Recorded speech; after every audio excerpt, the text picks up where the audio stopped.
느헤미야 1장. 하가랴의 아들 느헤미야의 회고록이다. 때는 20년 기슬루월이었다. 당시 나는 수사공전에 있었다. 그때 막 내 형제인 하나니가 동포 유대인 몇과 함께 유다에서 왔다. 나는 그들에게 사로잡혀 오지 않고 유다에 남아있는 유대인들의 상황이 어떠한지, 예루살렘의 형편은 어떠한지 물어보았다. 그들의 대답은 이러했다. 그 지방에 남아있는 사람들은 사정이 그리 좋지 못합니다. 그야말로 형편없지요. 예루살렘 성벽은 허물어진 채로 있고 성문들도 불에 탄 채 그대로 있습니다. 이 말을 듣고서 나는 주저앉아 슬피 울었다. 슬픔에 잠긴 채 며칠 동안 금식하며 하늘의 하나님 앞에 기도했다. 하나님, 하늘의 하나님, 주님의 언약에 충실하시며 주님을 사랑하고 주님의 명령에 순종하는 이들에게 신실하신 크고 어미로우신 하나님, 저를 보시고 제 말을 들어주십시오. 주님의 종 곧 이스라엘 백성을 위해 밤낮으로 중보기도하며 이스라엘 백성의 죄를 자백하는 이 종의 기도에 귀를 기울여 주십시오. 주께 범죄한 자들 가운데는 저와 제 조상도 있습니다. 우리는 주님을 하찮게 대했습니다. 주께서 하라고 하시는 대로 하지 않았고 주님의 명령을 따르지 않았으며 주님의 종 모세에게 주신 결정들을 존중하지도 않았습니다. 그럴지라도 주님의 종 모세에게 하신 말씀을 기억하여 주십시오. 너희가 나를 반역하면 내가 너희를 사방으로 흩을 것이다. 그러나 너희가 내게 돌아와서 내 말대로 행하면 그 흩어진 사람들이 어디에 가 있든 내가 그들을 다 모아서 내 이름을 나타내려고 택한 곳에 돌려놓을 것이다. 여기 그들이 있습니다. 그들은 주님의 종이며 크신 능력의 주께서 극적으로 구해내신 주님의 백성입니다. 주님 제 말을 들어주십시오. 주님의 종의 기도를, 주님을 경외하기를 기뻐하는 모든 종의 말을 들으시고 저로 하여금 형통케 하셔서 오늘 제가 왕에게 원하는 바를 얻게 해주십시오. 그때에 나는 왕의 술잔을 맡아보고 있었다. 느헤미야 2장. 아닥사스다 왕 20년 니산월이었다. 술을 올릴 시간이 되어 나는 술을 가지고 들어가 왕께 따라드렸다. 그때까지 왕 앞에서 어두운 모습을 보인 적이 없었으므로 왕께서 내게 물으셨다. 어째서 얼굴이 어두운 것이냐? 어디 아픈 것 같지는 않은데 무슨 우울한 일이라도 있느냐? 그 말에 나는 몸둘 바를 몰라 왕께서 만수무강하시기를 빕니다. 제 조상이 묻힌 성읍이 폐허가 되고 성문들이 모두 잿더미로 변했다고 하니 어찌 우울하지 않겠습니까? 하고 아뢰었다. 그러자 왕께서 내게 물으셨다. 그러면 내가 바라는 것이 무엇이냐? 나는 속으로 하늘의 하나님께 기도하며 말씀드렸다. 왕께서 저를 좋게 여기신다면 저를 유다로 보내셔서 제 조상이 묻힌 성읍을 다시 세우게 해주십시오. 그때 왕비도 곁에 앉아 있었는데 왕께서 말씀하셨다. 공사가 얼마나 걸리겠으며 내가 언제쯤 돌아올 수 있겠느냐? 내가 기한을 정해 말씀드리자 왕께서는 나의 정을 승낙하셨다. 나는 또 이렇게 말씀드렸다. 괜찮으시다면 유프라테스 건너편 총독들에게 유다까지 이어질 제 여행을 승인하는 편지를 내려주시기를 바랍니다. 또 왕의 삼림관리인 아삽에게 명령을 내리셔서 성전 옆에 있는 성체와 성벽과 제가 살 집에 들보로 쓸 제목을 공급하게 해주시기를 바랍니다. 내 하나님의 너그러우신 손이 나를 도우셔서 왕께서 나의 청을 들어주셨다. 나는 유프라테스강 건너편 총독들을 만나 왕의 편지를 보여주었다. 왕께서는 호위 기병대까지 함께 보내주셨다.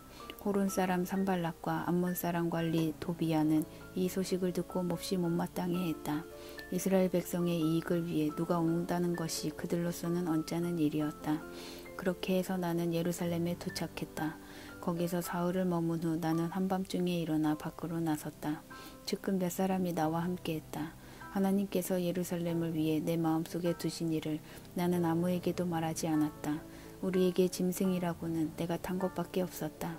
나는 야음을 틈타 골짜기 문을 나서서 용의 샘을 지나 거름문에 이르는 예루살렘 성벽을 둘러보았다. 성벽은 허물어지고 성문들은 불탄 채 버려져 있었다. 거기 샘문으로 건너가 왕의 연못에 이르자 내가 타고 있던 나귀가 지나갈 공간이 없었다. 그래서 나는 골짜기를 타고 올라가며 어둠 속에서 성벽을 계속 살핀 뒤에 골짜기 문을 통해 되돌아왔다. 지방 관리들은 내가 어디로 갔는지 무슨 일을 했는지 전혀 몰랐다.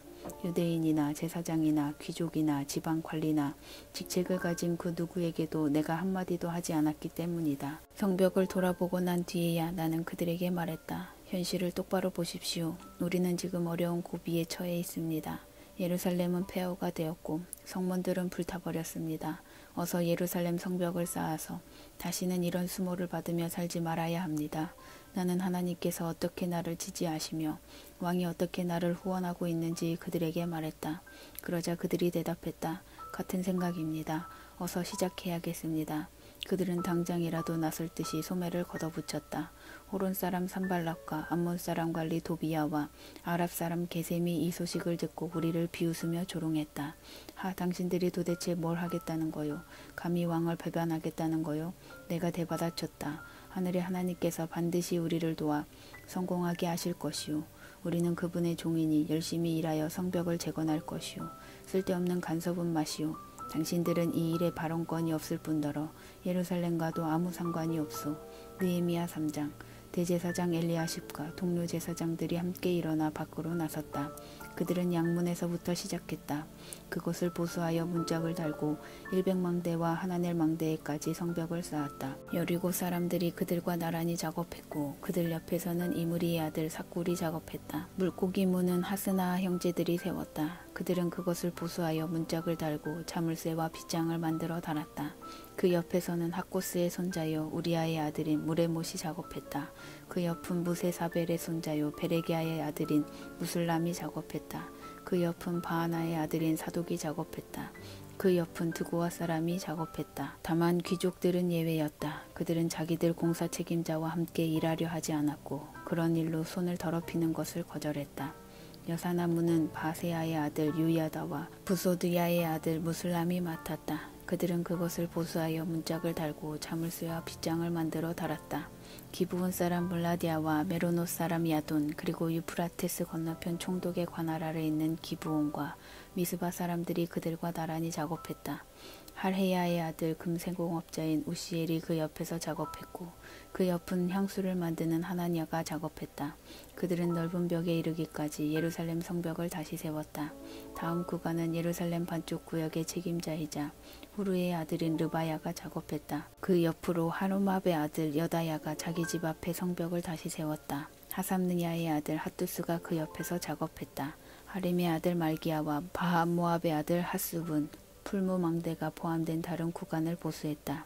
그 옆에서 작업한 사람은 예루살렘 나머지 반쪽 구역의 책임자이자 할로헤스의 아들인 살룸과 그의 딸들이었다. 골짜기 문은 사노아 마을 사람들과 하눈이 맡았다. 그들은 그것을 보수하여 문들을 달고 자물쇠와 빗장을 만들어 달았다. 그들은 계속해서 거름문에 이르기까지 성벽 450m를 보수했다. 거름문 자체는 베타게렘 구역의 책임자이자 레갑의 아들인 말기야가 맡았다. 그는 그것을 보수하여 문짝을 달고 자물쇠와 빗장을 만들어 달았다. 샘문은 미스바 구역의 책임자이자 고로세의 아들인 살론이 맡았다. 그는 그것을 보수하여 지붕을 얹고 문짝을 달고 자물쇠와 빗장을 만들어 달았다. 그는 또 다윗성에 내려가는 계단에 이르기까지 왕의 동산에 있는 실로암 연못의 벽을 다시 세웠다. 그 다음은 벳술 반쪽 구역의 책임자이자 아스북의 아들인 느헤미야가 맡았다. 그는 다윗의 묘 바로 앞에서 연못과 영웅들의 집에 이르기까지 작업했다. 그 다음 이어지는 부분은 레위인들이 바니의 아들 루움 밑에서 작업했다. 그들 옆에서는 그일라 반쪽 구역의 책임자인 하사베가 자기 구역을 맡아 다시 세웠다. 그 옆으로 그일라 나머지 반쪽 구역의 책임자이자 헤나닷의 아들인 빈누이가 그 레위인들의 형제들과 함께 작업을 이어갔다. 무기고 언덕배기 앞에서부터 모퉁이까지의 구간은 미스바 구역의 책임자이자 예수아의 아들인 에셀이 다시 세웠다. 모퉁이부터 대제사장 엘리야십의 집문까지는 삽베의 아들 바룩이 맡았다. 학고스의 손자요 우리아의 아들인 무레못은 엘리야십의 집문에서부터 엘리야십의 집 맨 끝까지 맡았다. 거기서부터는 그 주변의 제사장들이 작업을 이어갔다. 베냐민과 핫숲은 집 앞의 성벽을 작업했고 아나냐의 손자요 마아세야의 아들인 아사랴는 집 옆쪽의 성벽을 작업했다. 아사랴의 집에서부터 구석 모퉁이까지의 구간은 헤나닷의 아들 빈누이가 다시 세웠다.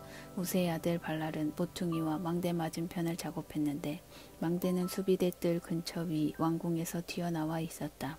그 옆으로 바로스의 아들인 부다야와 오벨 언덕에 사는 성전 봉사자들이 동쪽 수문과 튀어나온 망대 맞은편 지점까지 작업했다.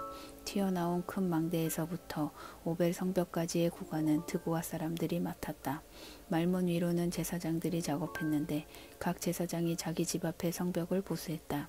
그들 다음으로 인멜의 아들 사독이 자기 집 앞에 성벽을 다시 세웠고 그 다음은 동문 문지기 스가냐의 아들 스마야가 다시 세웠다.